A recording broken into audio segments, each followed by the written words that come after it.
Every country has missing children, but in the United States, something different happened between the 1970s and the 1990s. For the first time in American history, federal investigators began to notice a pattern. Boys, mostly runaways, mostly between the ages of 10 and 16, vanishing along the same interstate corridors. They're being picked up at bus stations and arcades. When they resurface, if at all, they wind up being trafficked through multi-state criminal networks that no single police department had the resources or the jurisdiction to stop. The most disturbing part wasn't the crime itself, it was what the government's own files revealed, that multiple agencies knew these networks existed. They documented them, and they still failed to dismantle them. In 1981, Congress warned that organized groups exploiting minors were identified in at least 30 major U.S. cities. The FBI's internal memos echoed the same alarming reality, and yet case after case went cold, but not because the evidence wasn't there, it was because the system wasn't built to handle what it uncovered. The files on most of these missing kids sit in boxes on shelves in federal archives. I'm John Genoa, and you're watching America's Strangest History. Tonight, we're not revisiting a single disappearance. We're uncovering a story hidden across thousands of pages of declassified documents, FBI memos, congressional investigations. I want to know how America lost so many boys while federal agencies stood in the same room, they saw the same evidence, and mysteriously walked away without answers. These are America's lost boys.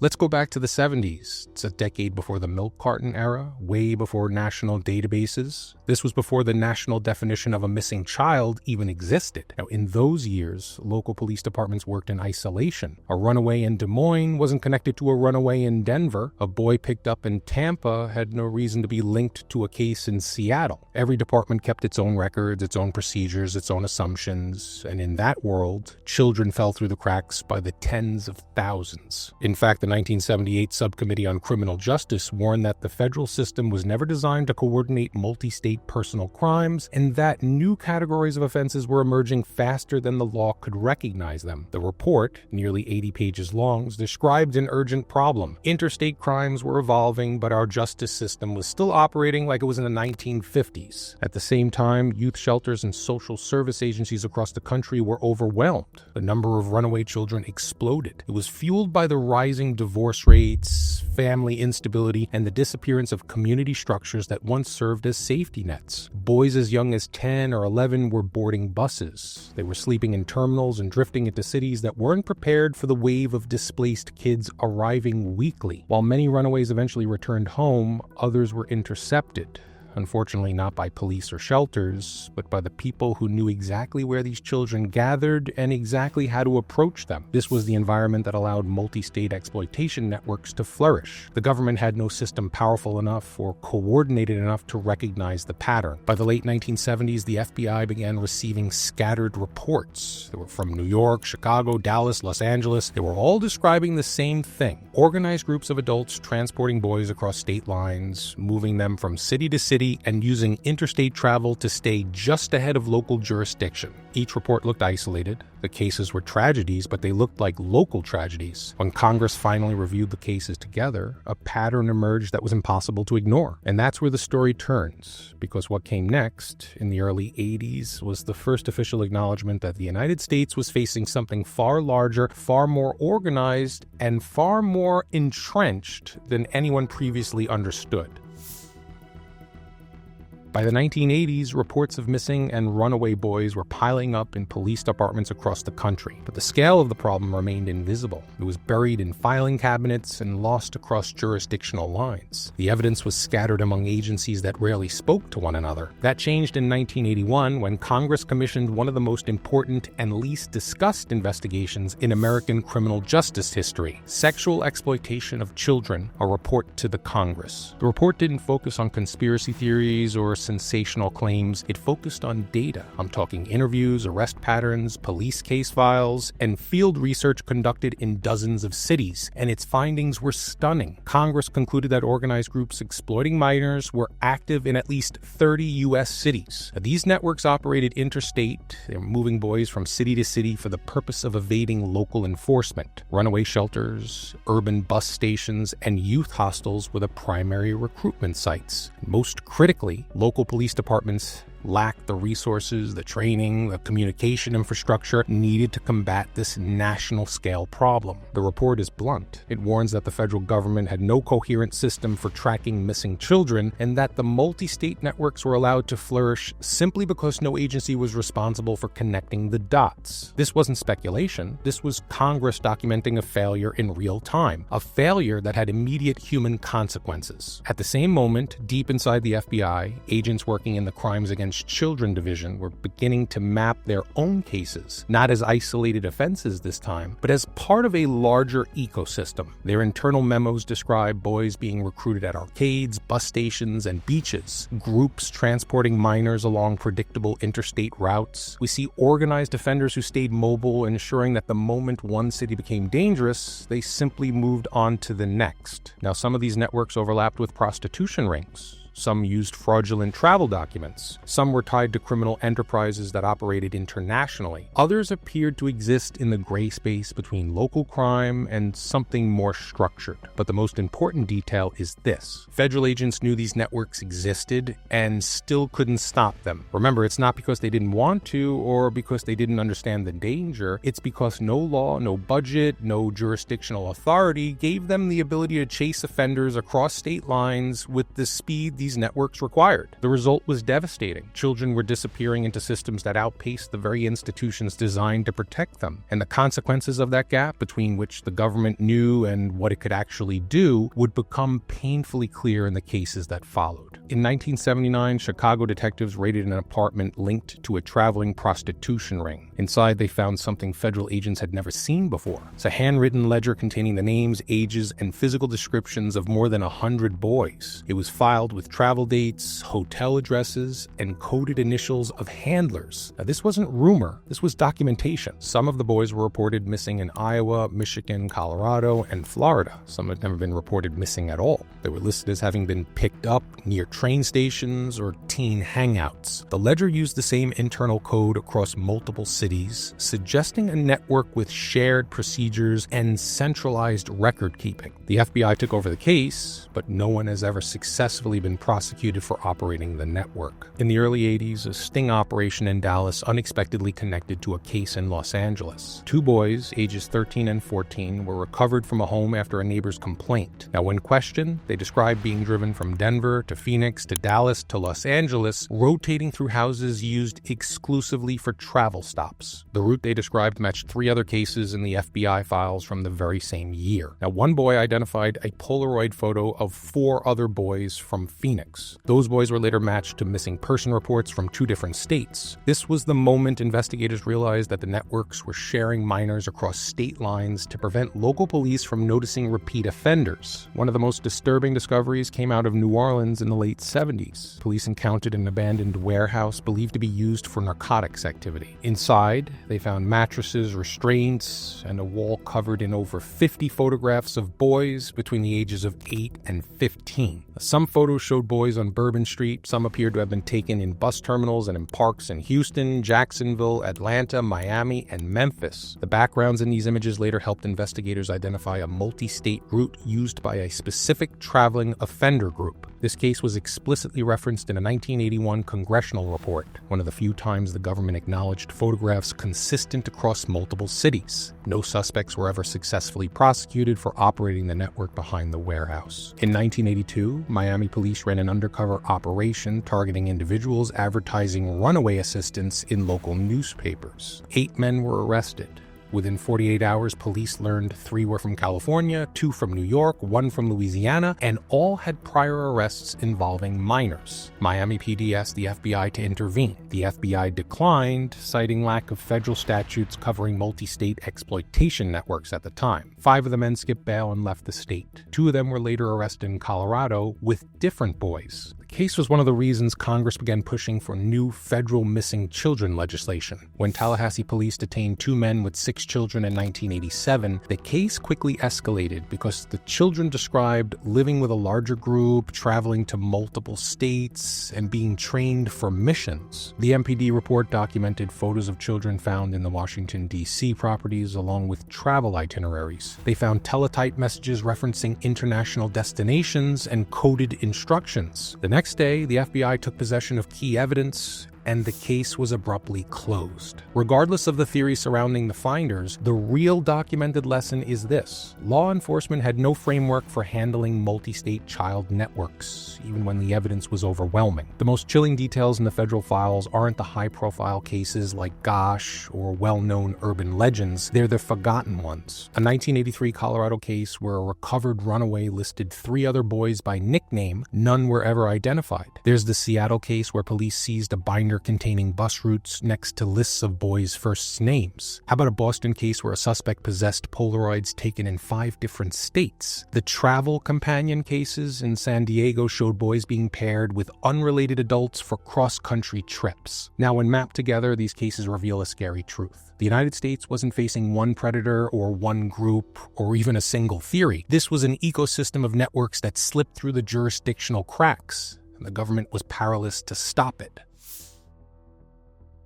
When you read thousands of pages of old FBI case files, you start to realize some cases don't make sense unless they're connected to something larger. They're documented federal cases with details that investigators at the time couldn't explain. In 1983, a Florida Highway Patrol officer pulled over a blue sedan for speeding outside Tampa. Inside the trunk, he found a 12-year-old boy wrapped in a blanket along with a Polaroid camera. There was a notebook containing addresses in 3 states and stacks of bus tickets with different names written on them. The man driving the car told the officers the boy was a runaway he was helping. The boy told a different story. He said he'd been passed between men, that he'd been in Houston and New Orleans in the past 10 days, and that he was told he'd be flown somewhere else next. When the FBI checked the addresses in the notebook, they discovered one was a warehouse previously investigated in the New Orleans photo wall case. Another belonged to a man arrested in a 1979 Chicago case involving a ledger of boys. And another matched a motel in Houston known to police for transient activity. 3 cities, 3 known hotspots, 1 child. The man was charged with transportation of a minor. That's it. The addresses were never followed up on. The boy was placed in foster care and vanished from the records. He was never interviewed again. In 1986, Phoenix detectives recovered a camera during a burglary arrest. Inside were 16 undeveloped Polaroids. When processed, the photos showed 5 boys, estimated between 11 and 14 years old. They were sitting on the floor of an unfamiliar basement with a large map pinned to the wall behind them. The map was marked with pins in Denver, Omaha, Chicago, Tampa, and D.C. One officer recalled the map looked like a transportation chart. Still, none of the boys were identified. No parents came forward. The basement was never located.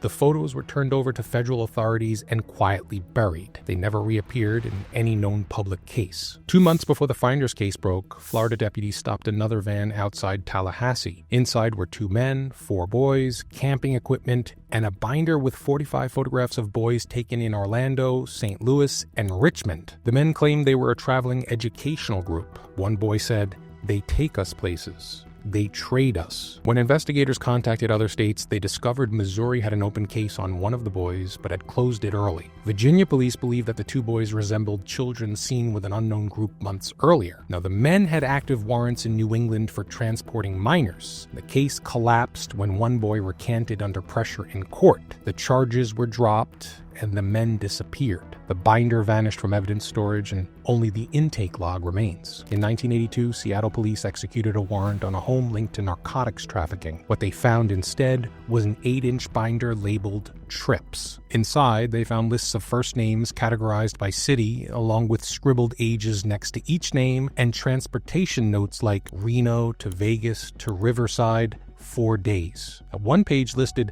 Portland, 11-year-old, the quiet one, moved to Denver. Seattle PD asked Denver if they had a missing boy matching that age. Denver replied, "We have 4. No arrests were made. The binder was sent to the FBI, which labeled it unrelated to ongoing federal interests. A motel clerk in Boston called police about a suspicious guest who left behind a suitcase. Inside were men's clothing, fake IDs, and a stack of 27 Polaroids of boys. When investigators examined the photos, they noticed that the backgrounds were from multiple cities. A row of houses in Baltimore, an Ohio rest stop, a Nevada motel, a California beach. How about a Maryland bus station? 3 of the boys were identified as missing. None of them were from the same state. One had been missing for more than 18 months. The suspect was never found, interstate coordination never materialized. Probably the most disturbing case in the files came from Denver, where a storage locker went up for auction after a renter defaulted. The winning bidder opened it up and immediately called police. Inside, they found dozens of children's clothing items, along with camping gear and photographs showing boys at different national parks. Also a notebook documenting dates, weather conditions, and locations. It's as if somebody was trying to keep a travel diary. One entry read, "Met two at terminal, moved east, left them with Sam." Police never identified who Sam was. The diary referenced 14 boys by description. Only 2 were matched to missing person reports. The locker renter was traced to an alias with no known identity, so he vanished. The case remains unsolved. If you study these cases long enough, you start noticing the same unnerving detail that veteran agents did. Different cases in different states began producing the same faces, the same props, the same locations, and sometimes even the same handwritten notes. Officially, they weren't connected. Unofficially, they looked like pieces of one big story scattered across the United States. Patterns exist that federal investigators privately admitted they could never explain. In 1984, when Phoenix PD developed the Phoenix 5 Polaroids, detectives noted that the basement wall behind the boys looked unfinished with wood and a concrete floor, also a large map with pins. But when a separate batch of Polaroids was seized in Boston, one photo showed a boy in what appeared to be the exact same basement. I'm talking the same exposed beams, identical concrete discoloration, the same map pinned to the same spot. In fact, the same pins marking Denver, Omaha, Tampa, and Chicago. So, 2 cases on 2 coasts in the same room. To this day, the basement has never been identified. Between 1980 and 1986, 3 separate witness descriptions mention a tall man, mid-40s with salt and pepper hair. He's wearing a faded green army jacket and has a crescent-shaped scar near his right eye. A boy recovered in Dallas called him Ray. A runaway shelter worker in Portland said the man tried to sign out a boy he wasn't related to. A photo recovered in a New Orleans warehouse shows a blurry figure with a scar in the background. None of the victims knew each other, and none of the investigators were in contact with each other. It's remarkable how all 3 described the same man 6 years apart. Not surprisingly, he was never identified. He's never appeared in any arrest logs. Whoever he was has likely been buried. This is one of the most disturbing documented overlap cases. In a 1982 Seattle case, a Polaroid showed a boy around 12 with a distinctive birthmark near his left temple. In 1985, during a Colorado narcotics arrest, police seized a box of photos, and among them was a blurry picture of a boy with what looked like the same exact birthmark. He was standing next to a tractor trailer on an Interstate 70 rest stop. Seattle PD and Colorado PD never compared notes. The FBI didn't indicate whether the boy was ever identified. Now, both photos remain unsolved evidence, and he's never been matched to any missing child report. In the Tampa trunk case, investigators recovered a notebook containing initials, dates, and addresses in 3 states. Now, 3 years later, during a raid in Missouri, police seized a different notebook with almost identical formatting. Had the same numbering style and the same use of directional arrows to denote movement east or movement west. One page included the phrase, "left with S." In another case, a recovered diary from Denver referenced, "left with Sam." Different states, different notebooks. Curiously, the same shorthand. Agents later admitted they suspected the notebooks were part of a standardized system, a method of tracking the movement of boys along interstate routes. None of the authors were identified. FBI analysts in the early 80s privately referred to a recurring geographic shape: Denver to Kansas City to St. Louis. It's a 3-city loop that kept popping up again and again. We pieced the route together from transportation tickets, verified in Polaroid backgrounds, referenced in recovered diaries, and the Seattle binder labeled trips. The same cities are mentioned in interviews with recovered boys who described moving through the mountains and then the river. A boy in the Dallas case described a house near a bridge with 2 arches. Now, St. Louis detectives later suggested he may have been referring to a building near the Eads Bridge. It's a known transient area at the time. The travel triangle shows up in dozens of case files. No one has ever identified who operated the loop or why the route was always the same. In 5 different evidence seizures between 1981 and 1987, officers recovered a Polaroid, a diary entry, and a photograph on a wall showing a red Coleman lantern in the background. That same lantern appears in the Denver locker photos and a Polaroid from the Boston motel case. It's also in a picture found in the New Orleans warehouse, and again, the lantern appears in the Phoenix 5 set, and again in a Phoenix, California case involving a traveling camper. Now, the lantern itself isn't unusual, but the same make and model appearing in different states and in photos featuring different boys suggests the possibility of a shared environment, or at least shared equipment. Investigators hit a wall trying to trace it. 3 independent cases recovered maps with pins, color-coded routes, and handwritten dates. Now, all 3 maps marked Tucson, Omaha, St. Louis, Richmond, and Tallahassee. Now, these weren't major tourist routes and they weren't commercial shipping routes. They were cities with documented runaway populations and previous exploitation cases. Investigators privately speculated that the maps represented transfer hubs, cities where boys were moved between handlers. Now, notably, none of these maps used major interstates in a logical commercial pattern. The routes were erratic, and that's what made them impossible to explain.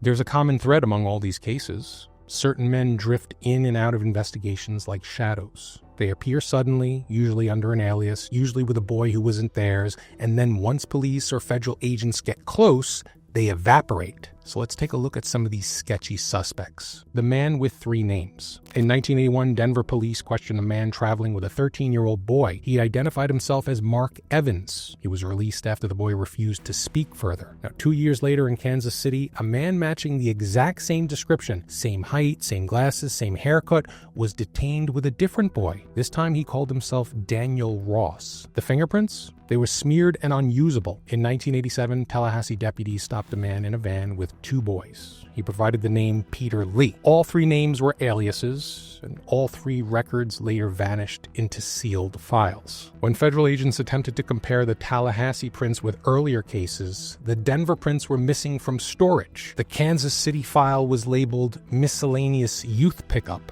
closed. To this day, the man is unidentified. He never appeared in any formal registry, but the descriptions across the cases match with eerie precision. The Richmond Phantom. Between 1980 and 1985, police departments in Richmond, Norfolk, Baltimore, and Charlotte all received reports of a man approaching boys near transit stops. The descriptions were nearly identical. Blue windbreaker, clean-shaven, mid-30s, soft voice, driving a gray sedan with mismatched hubcaps. Now, in 3 separate cases, the boy later went missing within 48 hours. Each case stalled for the same reason. The suspect's license plate was always 1 digit short, captured incorrectly by witnesses every single time. Years later, during a search of a Richmond storage unit, investigators found a gray windbreaker, a map of the mid-Atlantic, and dozens of Polaroids of boys, none of which were identifiable. So fingerprints on the items matched no one in the system. The man was never found. He exists only in descriptions. The camper man. Some suspects leave a trail. This one left a highway. From 1982 to 1986, sightings were logged in California, Arizona, New Mexico, Texas, Oklahoma, and Missouri. All describe the same thing. A beat-up white camper with a dented passenger side, and a middle-aged man traveling with 1 or 2 boys at a time. In one case, a boy told police he said he'd picked up boys from other people. He didn't say who. The camper was stopped in Texas in 1984. The man showed a driver's license from North Dakota. The license was counterfeit. The state had no record of him. When the camper was stopped again in Missouri in 1985, the man presented a different license from Montana, also fake. The camper disappeared for good in 1986. None of the boys ever spoke to police long enough to reveal the man's name. The staircase man. Some suspects never speak, some never are arrested, and then there's some that only exist on the edge of photographs. This man is one of them. Between 1983 and 1988, investigators examining Polaroids from the Seattle binder, the Boston motel case, and the New Orleans warehouse noticed a recurring detail. A tall man with dark hair descending a staircase in the background of 3 different photos. Different boys, different cities, and different years, but the same man, the same pose, the same wooden staircase with a distinctive knot pattern on the banister. The staircase was never identified, neither was the man. Agents informally nicknamed him the Staircase Man. He appears nowhere else in any federal file. Just 3 glimpses of a stranger moving from city to city. The vanishing teacher. In 1985, Colorado police briefly detained a man traveling with 2 boys. He claimed to be a teacher leading an outdoor education trip. He even had pamphlets. The boys' stories didn't match. One said he met the man at a bus station. The other said that he was told to go on the trip. The man gave them the name Mr. Adams. The school district he claimed to work for had no employee by that name. His social security number matched a deceased man from California. He was held for questioning. Within 24 hours, a lawyer appeared claiming to represent him. The boys were placed in protective custody, and by the time investigators returned to question Mr. Adams, he'd been released due to lack of charges. The lawyer disappeared. The man never resurfaced. The boys refused to speak to authorities again, and no one ever determined who he really was. The man with the lantern. Across 5 cases, Denver locker, Phoenix 5, the Boston motel photos, New Orleans warehouse, and a California camper seizure, police found the same make and model of a red Coleman lantern. Now, in 1984, a patrol officer outside Barstow, California, approached a man camping alone. He had no ID, no plates, and refused to answer questions. In his truck bed were children's clothes, an empty Polaroid box, and a red Coleman lantern. When backup arrived, the man took off on foot into the desert. He was never caught. The lantern was collected as evidence. It matched the ones seen in other cases. And the man? Still unknown.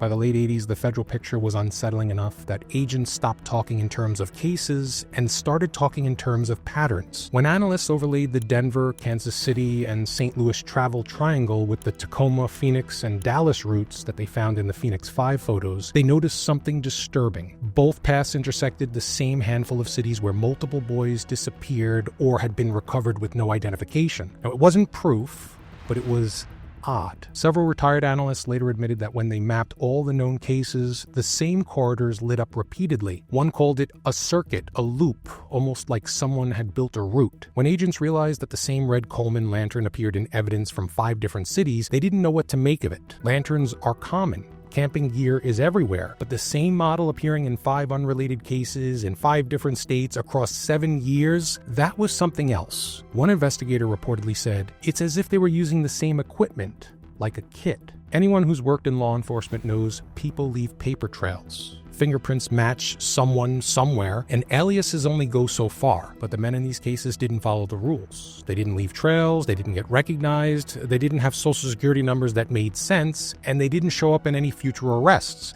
They simply stopped existing the moment authorities came close. Now, one retired detective from Missouri said, "I don't believe in ghosts, but that man was a ghost." Photos recovered in one case turned up again in another, but with different boys in the frame. The same location, the same room, but different children.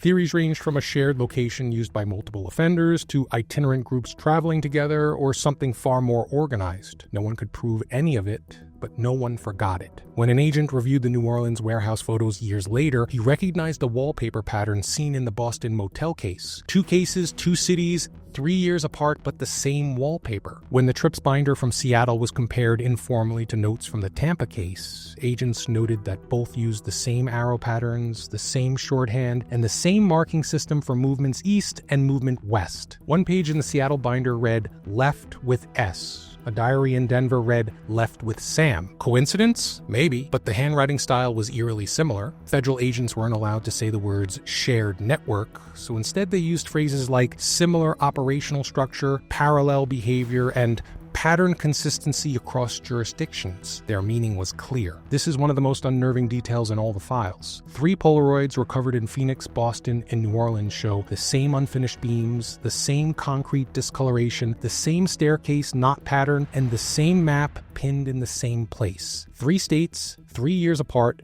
different boys. The basement was never located. The map was never identified. No homeowner ever came forward. The room exists only in photographs. No one dared say organization, not officially, not in writing. But several agents in retired interviews admitted that that's kind of what they were thinking. It looked like a group that moved, recruited, shared resources, and replaced members like a traveling work crew. Now, none claimed conspiracy or implicated institutions. They simply believed the cases were connected by behavior or some kind of visible structure. That's what haunted them, because when they retired or transferred, the cases, like the boys, simply disappeared. Boxes were sealed, evidence was lost, witnesses gone, and suspects vanished. These were the lost boys. What remains are fragments, but looking at it now, decades later, one truth stands out. There were too many similarities to dismiss and too many disappearances to ignore. I'm John Genoa, and this is America's Strangest History. Thanks for watching.